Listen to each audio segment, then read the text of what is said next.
Hello, everybody. Hope everyone's doing well out there. So, I recently watched or rewatched all the Best Picture Oscar winners from the 1950s. So, I thought it would just kind of be fun to go through chronologically and give my thoughts on all of them. So, the first one here is All About Eve from 1950. And I hadn't watched this in about 15 years or so since I was a teenager.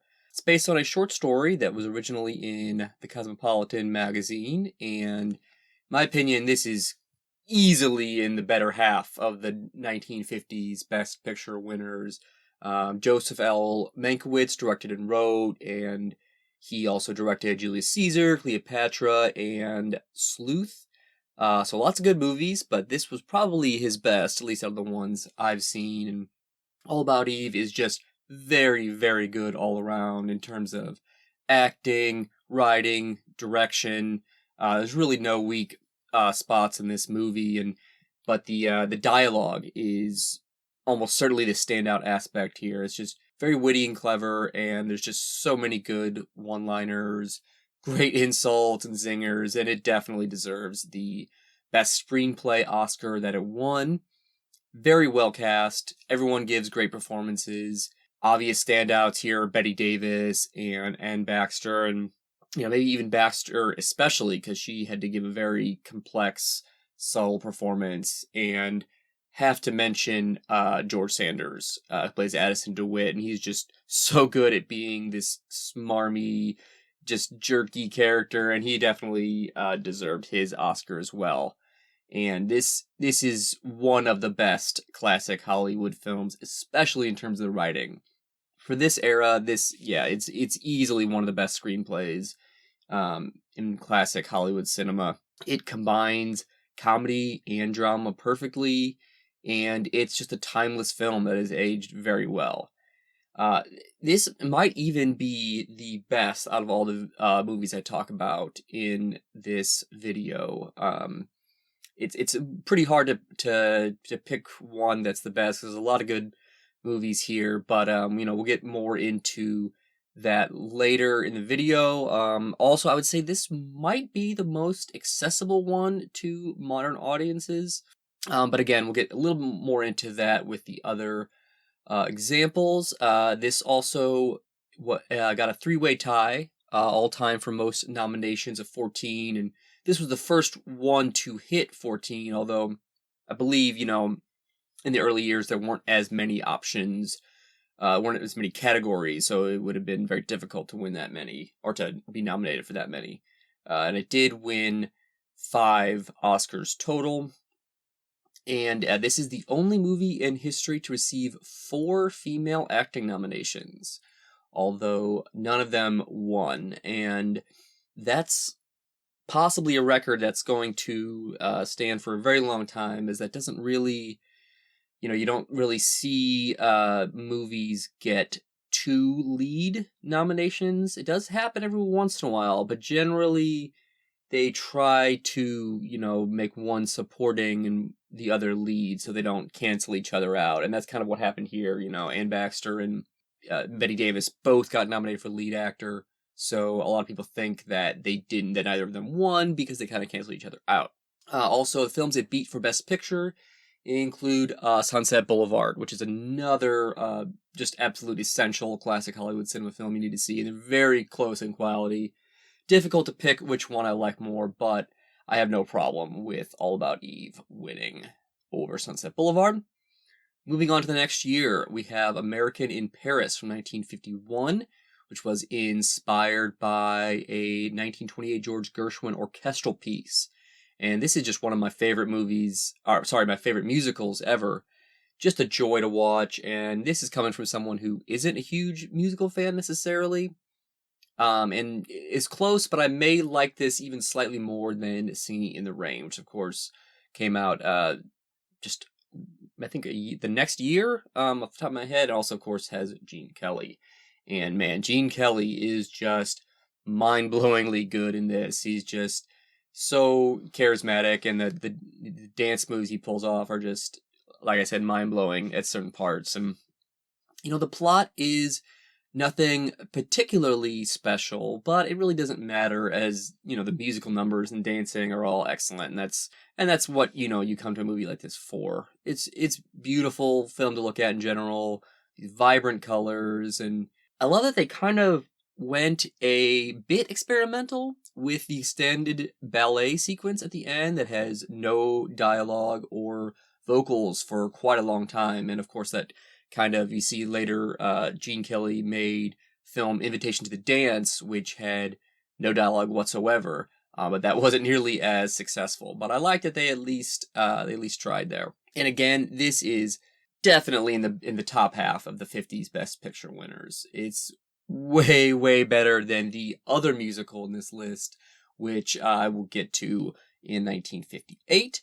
So we have two really good ones in a row, and then we move to 1952 with The Greatest Show on Earth, about the Ringling Brothers Circus, produced and directed by Cecil B. DeMille, stars Charlton Heston as the main character, and Jimmy Stewart, who is oddly used here in his supporting role as a clown. Notably, the film also has Lawrence Tierney, who most people in my generation would know him from being in Reservoir Dogs. But he's not in it too much. He's not in The Greatest Show on Earth too much, but I did like seeing him. And, okay, so this is a long movie. It's over 2.5 hours, and it feels just very bloated and boring. This, to me, if I had to pick a worst of the decade for the Best Picture winners, this would be it. And it's one of the worst Best Picture winners, period, in the entire history of the Oscars. It's a pretty weak plot, which kind of comes off as just an excuse to show circus stuff. A lot of the film is, a lot of the runtime is circus stuff. Probably 60 to 70% is just footage of circus acts. And it kind of just feels like a long ad for the circus, interrupted by an occasional narrative. And man, it seems like it just won because of the spectacle of seeing all these circus acts. I mean, that's always a big thing with the Best Picture winners. They like to give it to movies that have a lot of spectacle, especially in this era. But yeah, it only won 2 Oscars, which is relatively rare for Best Picture winners. And I believe, if my memory serves correctly, this is easily the fewest of any of the '50s Best Picture winners. I believe Marty had 4, and that was the next lowest. And this beat out High Noon, which has obviously held up much better. It's considered a classic of the genre, and probably what I would pick out of the 5 nominated. Moving on to From Here to Eternity from 1953.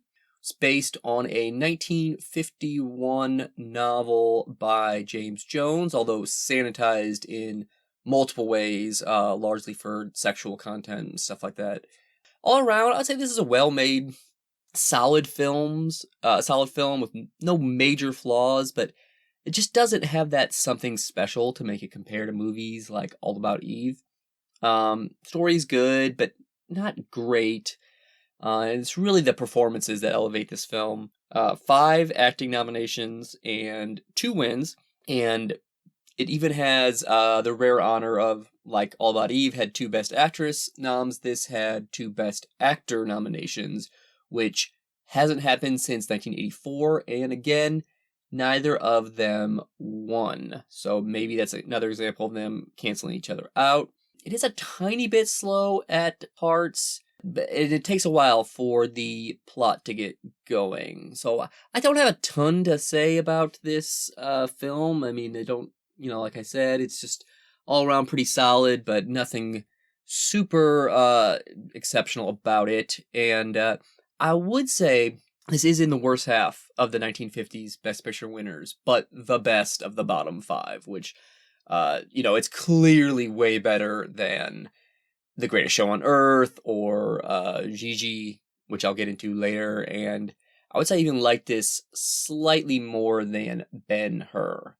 And this film won 8 Oscars, which tied it with Gone with the Wind for the most at this time. After that, we have On the Waterfront, 1954, from director Elia Kazan, who made the previous Best Picture winner Gentleman's Agreement, which is very good, and A Streetcar Named Desire, which also got nominated for Best Picture, and of course also had Marlon Brando. And like All About Eve, it's just an all-around solid film in every way. Great direction, writing, acting. Probably goes without saying, but Brando is, of course, amazing in the lead role. And, it has the iconic, that could have been a contender scene that's very, very often quoted, but it totally lives up to its reputation. It's a very powerful scene, and fantastic supporting cast as well. We get Carl Malden and Rod Steiger, but I especially want to mention Lee J. Cobb from 12 Angry Men and The Exorcist as the antagonist. He is just such a great villain in this. I will say I think this has the most interesting subject matter of any of the 50s Best Picture winners. Definitely one of the more realistic, helped by the fact that it was shot on location instead of a studio, and had some real longshoremen cast as extras, and of course also the method acting. And it has a fantastic, very satisfying ending. Definitely in the better half of the 50s Best Picture winners. Maybe even in the top two. It's kind of close. I would, maybe put this in All About Eve in the top two. And I would say also, out of the black and white movies that I'll mention in this video, this was the best visually.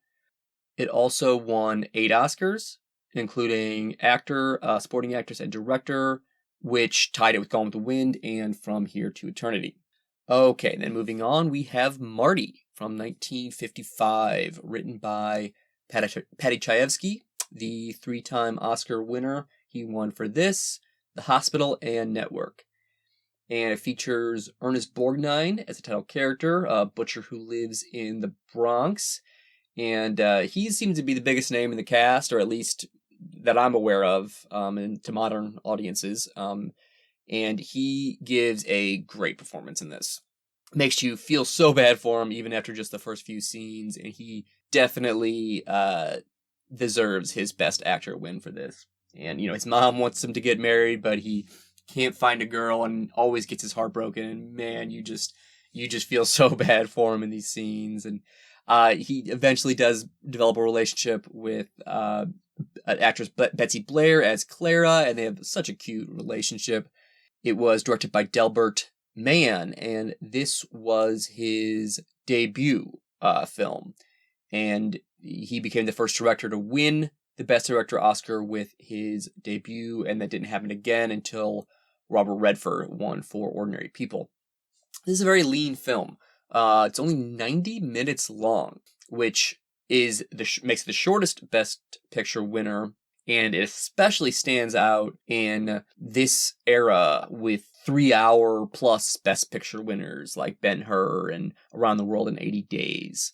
It's also a pretty simple, grounded story for a Best Pick winner. It only takes place over 24 hours or so, and it never is overly saccharine, which it could have easily been given the subject matter. It feels very naturalistic and real, helped by some good long takes and some tracking shots. And again, this is definitely one of the better Best Picture winners of the decade, in the top half. And also, I would say it's the most underrated on this list. And interesting bit of trivia, it's one of only 3 movies to win both the Palme d'Or at the Cannes Film Festival and Best Picture, and it won 4 total Oscars, nominated for 8. Okay, and then we get a big dip in quality after that with Around the World in 80 Days from 1956. And this is based on the 1872 Jules Verne novel, and this is a 3-hour long movie. It has a long intro with Edward R. Murrow, which was kind of odd and felt a little out of place. This movie has an absurd amount of cameos. I'm just going to list off a few. Buster Keaton, Frank Sinatra, Peter Lorre, Cesar Romero, John Gielgud, Noel Coward, Marlene Dietrich.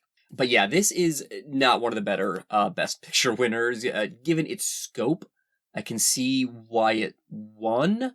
Definitely a massive production with a huge cast and tons of extras. Wikipedia says it had almost 70,000 extras and it was filmed in 13 countries. So, again, with the spectacle aspect, that's really something you see a lot in this era of Best Picture winners. Like, it's not necessarily the best movie, but it's the most of, of a lot of, it's big production, costs a lot of money, and like I said, a lot of spectacle. And I mean, this isn't mildly entertaining film, but just very shallow.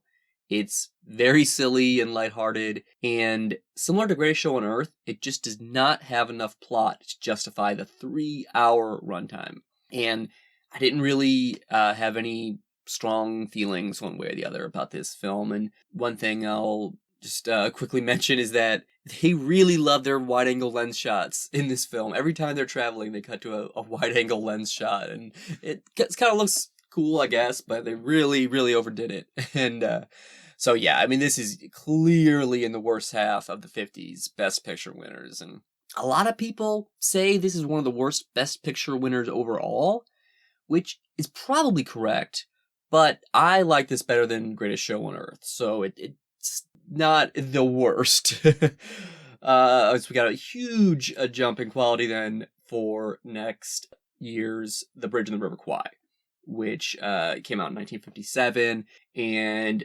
I watched the 4K version of this, which looks great. Another really long one at over 2 hours, 40 minutes. It's long, but it's not boring, and it maintains the tension throughout. Based on a novel, of course, Alec Guinness, who won Best Actor, gives a fantastic performance in this, and interestingly, he and director David Lean strongly disagreed on how to portray the character, but yet you don't really see that. I don't think Guinness ever let that show. William Holden, also great, underrated here. Everyone talks about Alec Guinness, but William Holden also really does a great job. Great cinematography, direction, score, just very well made in all ways, and manages to be epic and intimate at the same time, and has an amazing ending. So I don't have too much to say about this film because it's just so good. It's just really good. Definitely the better half of the 50s Best Picture winners, but for me, just slightly below All About Eve and On the Waterfront. So maybe number 3 from this decade. And this beat 12 Angry Men for Best Picture, which I do prefer 12 Angry Men to this. But that's not at all a knock against River Kwai, as 12 Angry Men is one of my all-time favorite movies. So yeah, that's the last one of the decade that I think is just a very good movie. The last two are definitely not quite as good, and especially Gigi from 1958, which is a musical romance film, and it won all 9 Oscars it was nominated for, more than any other film at that point in Oscar history, but Ben-Hur would break that record next year. No nominations in the acting categories. At the time, held the record for receiving the most Oscar wins without any nominations for performances. Directed by Vincente Minnelli, who won Best Director for this. He also made Meet Me in St. Louis and American in Paris. And he was also the father of Liza Minnelli, with Judy Garland was her mother. Based on a 1944 novella of the same name, but rare in that this was a movie musical with no previous theatrical production. No huge names in the cast, at least to modern audiences, but Leslie Caron, who was the lead in American in Paris. I might not be pronouncing her last name correctly, but she's a title character. One thing that stood out to me was the song Thank Heaven for Little Girls. Did not age well. It just comes off as really creepy, and there's a lot of things like that in the movie. There's, like lines like "come along or I'll spank you" that just feel really weird. I wonder if people thought it was weird at the time, but so this is definitely not as good as American in Paris, the other musical Best Picture winner of the 50s, and I just overall didn't find this that interesting. The characters are kind of generic and not that likable, and I really just didn't care for any of the music. It did have some great use of color in some scenes, like so many of the 50s musicals. But yeah, I think clearly this is in the worst half of the 50s Best Picture winners. And so we get to the last one of the decade. That is Ben-Hur, 1959. It's a remake of a 1925 film, also adapted from an 1880 novel written by Lew Wallace called Ben-Hur, A Tale of the Christ. And this one is over 3.5 hours. It has an overture, an intermission, and all that. The largest budget ever at the time, and of course stars Charlton Heston, which gives him 2 starting roles in Best Picture winners this decade. But I will say this is in the worst half of the 50s Best Picture winners for me. It is very well made in many ways. I mean, I can't deny that, but it just doesn't really appeal to me personally. Maybe partly because I am not that crazy about Charlton Heston as an actor. He's fine for stuff like Planet of the Apes, but maybe not so much for a serious character-based drama like this. I will say the chariot scene is definitely awesome, though. I can't imagine how difficult that must have been to film in that time period, and it lives up to its reputation as one of the best action scenes ever. And yeah, this had this 3-way tie for the all-time record with 11 total wins, and it's even more impressive since, like I was saying, there were fewer categories compared to the later films that had 11 wins. And also, this was the first remake to win Best Picture. So yeah, that'll be it. Thanks for watching, and please don't forget to subscribe.